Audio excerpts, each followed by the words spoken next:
Hi everyone, कैसे हो आप सब। तो आज हम बात करते हैं यूएनएससी की संभाव्यता पर।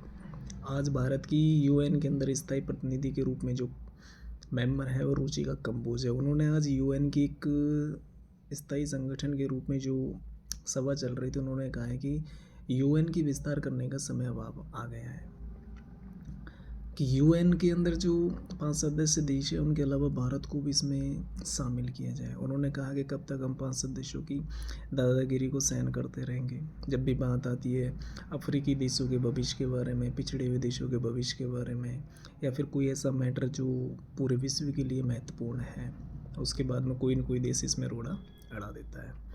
उन्होंने कहा कि 1990 के दशक में इसके बदलावों की ज़रूरत महसूस की गई थी। उसके बाद में 2000 में एक सम्मेलन हुआ था जिसके बीच में ये चीज़ के प्रस्ताव भी पास किया गया था, लेकिन उसको भी 25 साल हो गए हैं।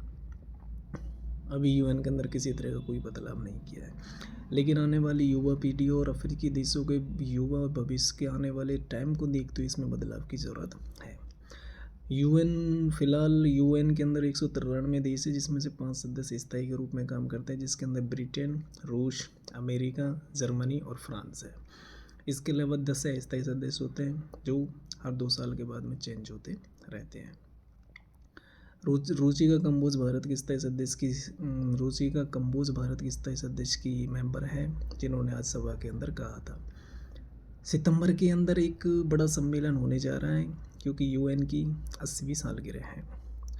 तो उन्होंने ये बड़े ज़ोर के साथ में ये सवाल उठाया कि अब यूएन का विस्तार का टाइम आ चुका है। आपको बता दिया, आपको बता के ये ध्यान दिलाना चाहता हूँ कि यूएन की स्थापना 1945 में 50 देशों ने मिलकर की थी। फिलहाल इसमें 193 देश काम कर रहे हैं। इसके 5 स्थायी सदस्य, जिसके अंदर अमेरिका, ब्रिटेन, रूस, फ्रांस और जर्मनी, वो रूस, फ्रांस और चीन है, और 10 अस्थायी सदस्य होते हैं।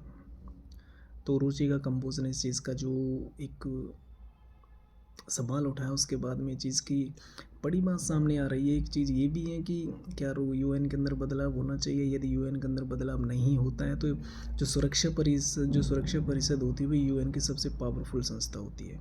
यदि उसके अंदर बदलाव नहीं होता तो एक आधारहीन संस्था बनकर ये रह जाएगी। क्योंकि फ़िलहाल कुछ एग्जाम्पल के तौर पर यूक्रेन युद्ध को ले लीजिए या फिर अफ़गानिस्तान के मामले को ले लीजिए, इसमें यूएन प्रासंगिक रूप से विफल साबित हुआ है। तो आने वाले टाइम में हमको इसमें बदलाव का एक शिखर देखना चाहिए। G4 के देश भी हमारे समर्थन कर रहे हैं कि भारत को इसके स्थायी सदस्य बनाया जाए। तो आने वाले टाइम में देखते हैं